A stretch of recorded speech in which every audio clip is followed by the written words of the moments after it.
Dr. Walensky, a couple things. As I walked in, I came in late, either you or Dr. Fauci were saying that the reason that we're not saying that natural immunity is protective as is a vaccine, even though there's recent publications showing that 6 to 8 months out, 92% of those with natural immunity have T cells, B cells, and antibodies that would be considered adequate to protect. And indeed, B cell continues to climb. That we don't have data. Now, in your response to Mr. Casey, you just mentioned that CDC has access to tens of thousands of EHRs. And I've been told that HHS or CDC has access to patient-identifiable data as to who tests positive. So I do that as a prologue.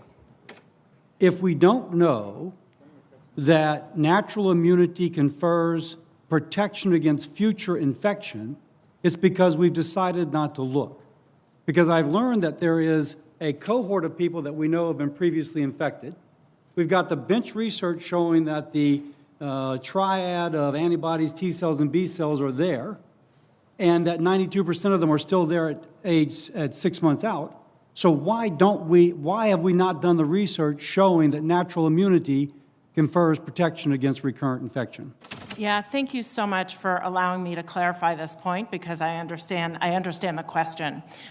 First of all, let me just reiterate that our current stand after reviewing 96 papers and a scientific brief on this issue is that everyone who's been previously infected should be vaccinated. But that's not my question. Right, agreed. And part of the challenge here is, as you know, the infection-induced immunity and the biases associated with retrospectively looking at the data. Several of those papers that we reviewed for that brief have demonstrated that the kind of disease that you had at the time you had it matters.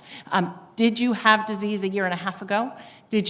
Were you an older person? Can I stop you for a second? We could do this prospectively, because you know who is actually, apparently I'm told you've got patient identifiable data, and you would be able to say, okay, 6 months ago, we're going to start everybody infected within the last 6 months, and be able to follow their EHR prospectively to see this. I mean, theoretically, CDC has the ability to do this right now.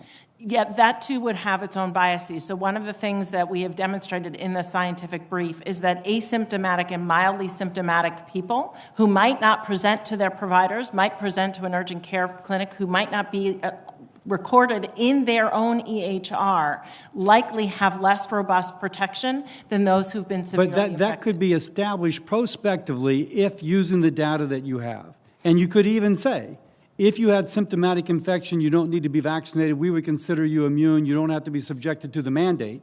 But if we had data that demonstrated a correlation of protection, Dr. Fauci already mentioned data that they're working on to look at correlates of protection, not just in antibodies, but as you noted, in T cell function as well. So if we were able to document a correlate of protection, we absolutely could prospectively follow. But this paper that I'm reading from NIH speaks that there is durable memory of the virus up to 8 months after infection in 95% of the people who recovered, including B cells, which continue to climb, T cells, and antibody.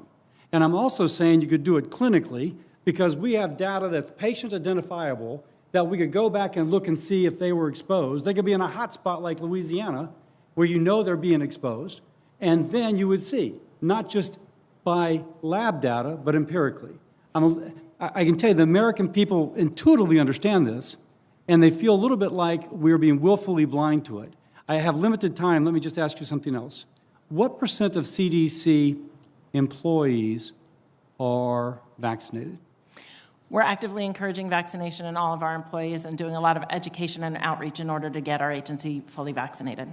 But the percent? I don't have that for you today. I'm told that some north of 75% of CDC employees at headquarters are still working remotely. Is that correct? We are following regulations through HHS and the federal government. No, that's not my question. I apologize to be rude, but I'm asking a very straightforward question. I've been told that north of 75% of employees at CDC headquarters are working remotely. Is that correct? Senator, I don't actually know the number off the top of my head. When you look down the hallway, are there empty desks? Are over 50% of the desks empty?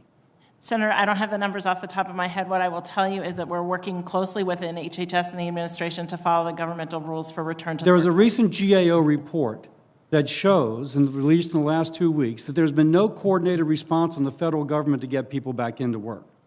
Now, if there's any agency that, since we have teachers in Fulton County are back at work, that the caseload of COVID in Fulton County is about 88. At its peak, it was 606. If what I've been told by someone who, frankly, kind of knows, that people in laboratories are not showing up. I have no clue how laboratory workers who presumably are vaccinated wearing PPE would consider themselves eligible to stay at home. I say this because I just want to echo. We got to lead by example in the federal government. If our public health agencies don't have enough confidence in the immunization and in the PPE to go back to work fighting infectious diseases, there's going to be a lot of undermining of a willingness to further fund public health. We absolutely have our essential labs back at work conducting their essential research towards this response. And we are following the regulations and providing technical assistance and technical support to the federal government for return to work policies. One more thing. Angus King and I had sent a letter dated February the 25th asking about genomic surveillance. We've still not received a response. You referenced it in your earlier remarks. Both Senator King and I would appreciate a response. We'll get back.